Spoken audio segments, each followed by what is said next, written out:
Hello, dear friends.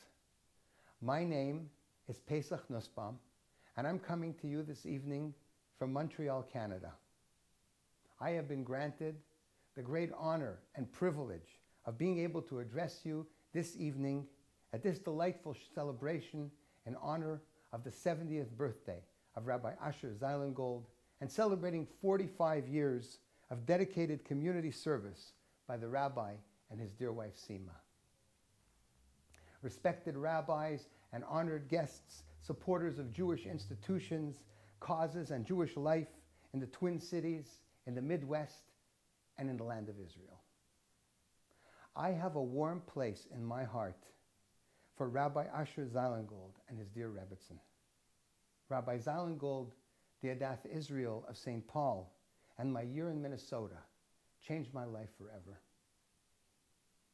The year was 1973, and at that time, I was an employee, a programmer at Sperry Univac in Montreal. And they sent me to complete a project at their Roseville plant. But really, I came for something far more important, which was only revealed to me in the subsequent years. I knew no one in the area at the time, and even though I had little or no affiliation with Yiddishkeit, I needed friends, people. I checked the St. Paul Yellow Pages under churches, and there I found the name of the only synagogue, the Adath Israel, jumped into my face. I resolved to visit the synagogue. I was surprised and thrilled when I found that the intersecting street near the synagogue is called Montreal Road. I took it as a sign. After all, I was born and bred in Montreal. It was Erev Rosh Hashanah when I arrived, and I hardly even knew. Shortly thereafter, Rabbi Zeilengold appeared at the synagogue. He asked me numerous questions, and he seemed to be sincerely interested in my replies. And that was exactly what I needed, recognition. Well, before long, I started attending the Adath Israel Shabbos services.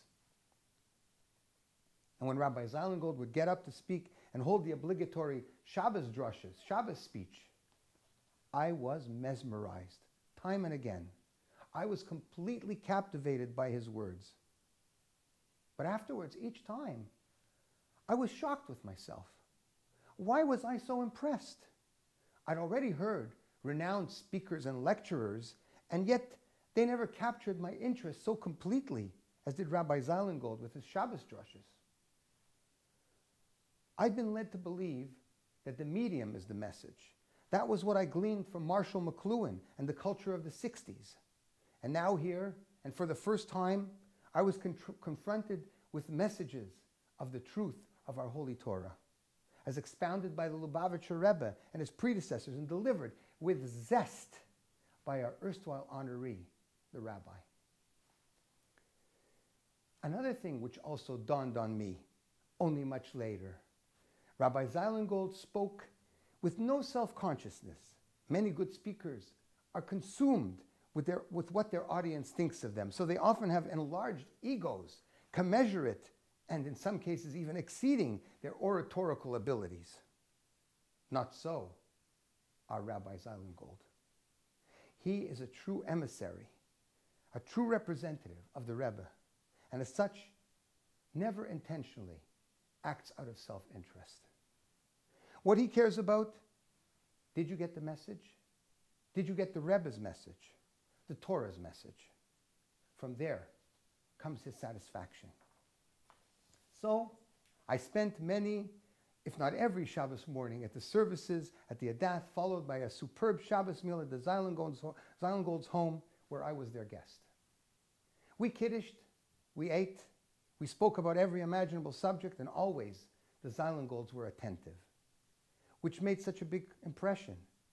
I never did take it personally, though, during all that time. I gained a new appreciation, but it didn't filter through to my behavior, which remained unchanged. I'd certainly not adopted Jewish observance. So after 10 months in St. Paul, my project at Sperry in Roseville was concluded. I packed my things and I was on my way back home. But first, I stopped at the Zeilengolds to express my appreciation for them and for everything they had done for me. It went something like this. Thank you so much for everything, Rabbi and Rebbitzin, I said to them. I only wish there would be a way I could repay your goodness and kindness. Well, said the rabbi, there is a way. I braced myself. Was he going to ask me for a donation? Pesach, he said. It would be good if you would become a little bit more observant. I held in my laughter and I said, Rabbi, of all the things you could have asked me, you asked me the least likely thing to ever happen. Ein Mensch tracht und Gott lacht. Look at me today. Upon my return to Montreal, I felt a loss. I missed the Zeilen Gold Shabbos. That feeling of emptiness motivated me to search for the true Jewish way, the path of Torah and mitzvahs. Today, my wonderful wife of 31 years and I have children and grandchildren who follow the ways of our forefathers. We had the great honor of having Rabbi and Rebbitzin Zeilen Gold attend the wedding of our fourth son a year and a half ago. Over the last many years, we also have had and continue to have many Shabbos guests, and we too know the feeling of having influenced others for good. And whenever I think of the people who have gained from being our guests, I always think with gratitude of Rabbi Asher and Rebbitzin Sima Zeilen Gold. Rabbi and Rebbitzin, you showed me that the purpose of life is a life of purpose. And the true purpose of being in this world is to serve the one above through his holy Torah. May we greet Mashiach together immediately.